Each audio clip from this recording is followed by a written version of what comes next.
Now, this solution includes some tools that work with inside ArcGIS Desktop, and there are also some web applications and web maps and services that accompany this.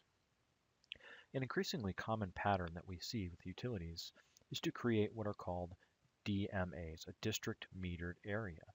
Now, these district metered areas are fairly large geographic areas that often have permanent meters that measure the in and out flow into that area. Now, they can be useful for things like looking at pressure over certain geographies or consumption on a fairly large scale, but they don't really help us to troubleshoot or pinpoint smaller geographies where there might be water loss. Now, that's where the first solution comes into play, the nighttime flow analysis.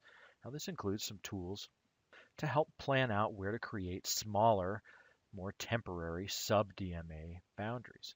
So if we zoom in here and take a look at a bookmark, now this is an area that I've identified that potentially we might want to look at for some non-revenue water loss. I also chose this area because it's relatively simple to demonstrate the process. So the first step is to make sure that I'm editing here in ArcGIS Desktop, and there's some reasons for that I'll get to here in just a second. The next is to look at some of these models here. So included with the download are several different models. One of them is the sub-DMA planner. If I run this sub-DMA planner, it's going to allow me to interactively place a couple of things. I'm going to need to place an input meter so I can measure the amount of water coming into the area. I also need to place an output meter so I can measure the water that's going out. And then I'll also need to figure out which valves I'll need to turn in order to isolate the water in this particular area.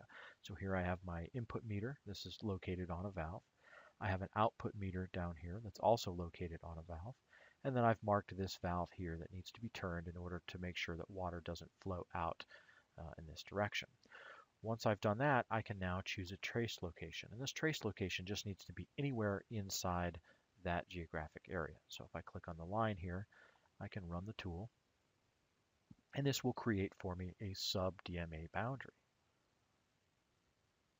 If I do a quick identify on this, you can see that some additional information was generated. And this is utilizing what we call the attribute assistant. This is an add-in to ArcGIS Desktop, and that's adding some underlying logic. And what it's doing here in this case is it's automatically creating for me this DMA identifier. So it's giving a unique identifier to this polygon that's been generated. And it's also doing some calculations. It's looking at the number of residential and commercial connections that are inside here that connect to the network underneath. So that's 118.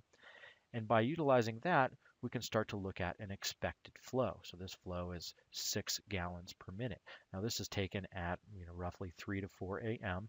And this isn't an exact science. There's has to be some accounting for the various person who gets up in the middle of the night to use the restroom or does a load of laundry. So there is a little bit of flexibility here. But we use the calculation of 0.05 gallons per minute.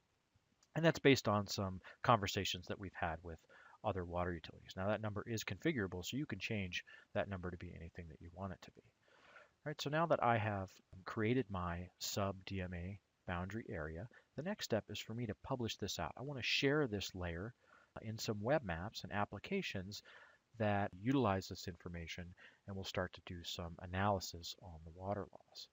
So the first thing I'm going to do here is go to another model. And there's a model here that lets me load this sub-DMA into an existing service. Now I'm signed into ArcGIS Desktop with my ArcGIS identity, so I have a login, and I can simply run this. This model's been pre-configured with the feature service item ID and also the layers that I want to be able to push into that service. So we'll go ahead and say OK, and now this will push the information into the feature service that's being used in other maps and apps.